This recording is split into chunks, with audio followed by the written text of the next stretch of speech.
Best scene, Bittersweet Serenity. Exterior, Whispering Falls, day. Krystyna Kramer Braddock, late 20s, attractive, drives past a road sign in great disrepair which says, "Welcome to Whispering Falls."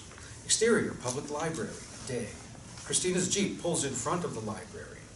Interior, public library, day.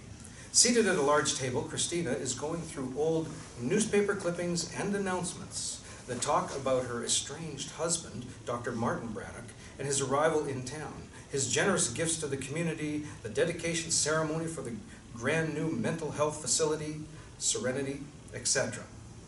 Dr. Braddock spoke confidently of his fine-tuned ability to treat phobias of any kind, and with phenomenal success. Apparently, a good many of the townspeople flocked to his facility, Serenity, in search of help for their maladies.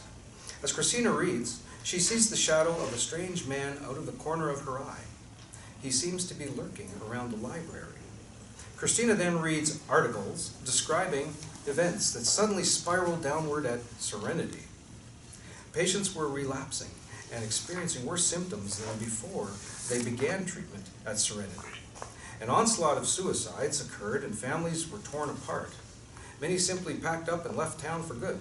A mass exodus occurred, leaving the small town of Whispering Falls even smaller. 3 months ago, the editor of the Whispering Falls Courier wrote a final edition, closing its pages forever. The editor had abruptly decided to move to Pennsylvania. She considers to read, but senses someone is watching her. Krystyna sets aside the clippings and moves toward some bookshelves. Behind the bookshelf stands Logan Reed, late 20s, handsome, wiry. Krystyna spots the man and stares at him. May I help you with something? Logan smiles cockily. Did you find what you were looking for, Krystyna? Krystyna's look is of cool disdain. What's your interest? I'm interested in everything about Serenity. Look, if Martin sent you here to follow me, you tell him I don't appreciate his sending his goons to harass me. I'm going now, and I want to be left alone. Looks like you're in the right place then. I wouldn't know, as I don't live here. That doesn't mean you're not his cohort, with you having the same last name and all, Mrs. Braddock. Good day. Krystyna gives Logan a sneer and marches off, while Logan watches her with an obvious appreciation for her physical appearance as he calls out, We'll be meeting again, and much sooner than you know. Krystyna has no reply. She continues walking away briskly. Exterior, Reed residence, night. The lights are on inside and smoke curls out of a chimney. Interior, Orenda's kitchen, night. At the dining table sits Krystyna, Orenda, and her teenage son, Samuel. Assorted dishes of food are placed on the table before them, and they are dishing up their plates. So, Krystyna, what did you think of Garrett? He seems nice. He told me that a lot of people in town have perhaps had a negative experience with a place called Serenity. Samuel nearly chokes on a bite of food. Orenda looks to him and pats his arm. Garrett's an old dear friend. He and my late husband used to fish every summer.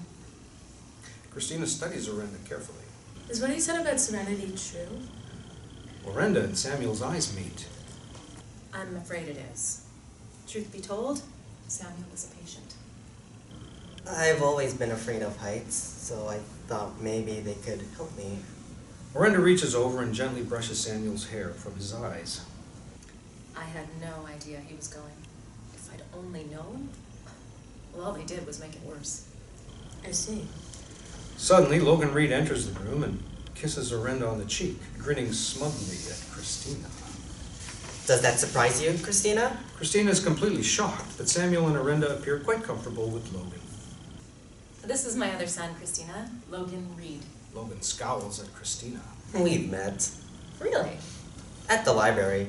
It seems Krystyna was doing a little research on Serenity.